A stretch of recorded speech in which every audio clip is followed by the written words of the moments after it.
The 18th century men and women that were of higher end wore gowns and suits, with the males wearing vests and suit jackets or coats made from animals all fancy-like.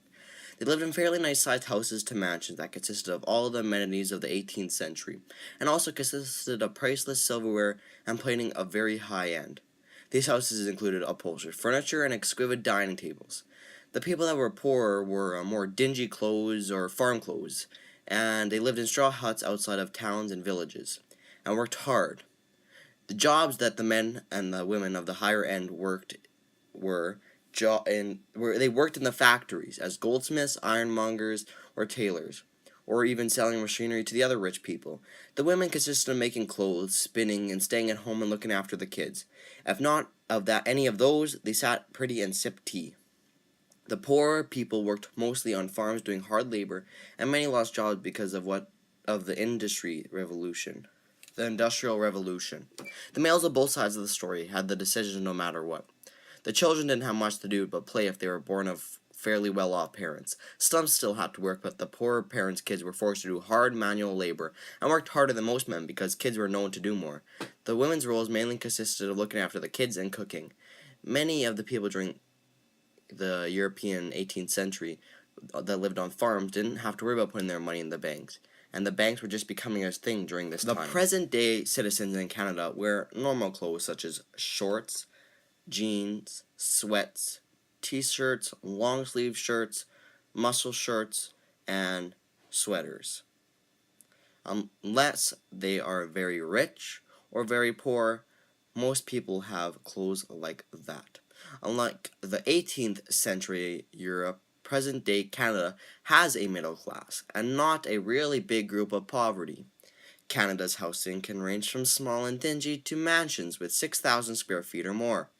The people in Canada's decor in their homes are very different from the 18th century in Europe, as there are thousands to millions to billions of different designs that they can have in their homes. The males still get to make decisions, but now the women have to agree. Some jobs are farmers, bankers, chiropractors, lawyers, doctors, gas station attendants, or even a hotel clerk. The children have very little to do compared to Europe kids and have become lazier, and school is the most important thing to them now.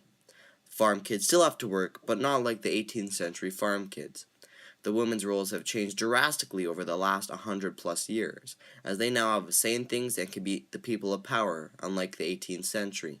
The bank is very well known to our society, and many people use it. Almost everyone can use it now. There are thousands of different banks all over Canada. In Iroquois society during the 18th century, they wore soft deerskin, leggings, shirts, and moccasins. The women wore a skirt or dress that covered their leggings, and much of their clothes were decorated. The men of the society were the tradesmen and hunters. The women worked with the kids, worked in the garden, and worked around the houses in the tribe. The houses for the Iroquois society is longhouses. Weirdly enough, they are measured by campfires, not feet. They are around 10 to 12 campfires long.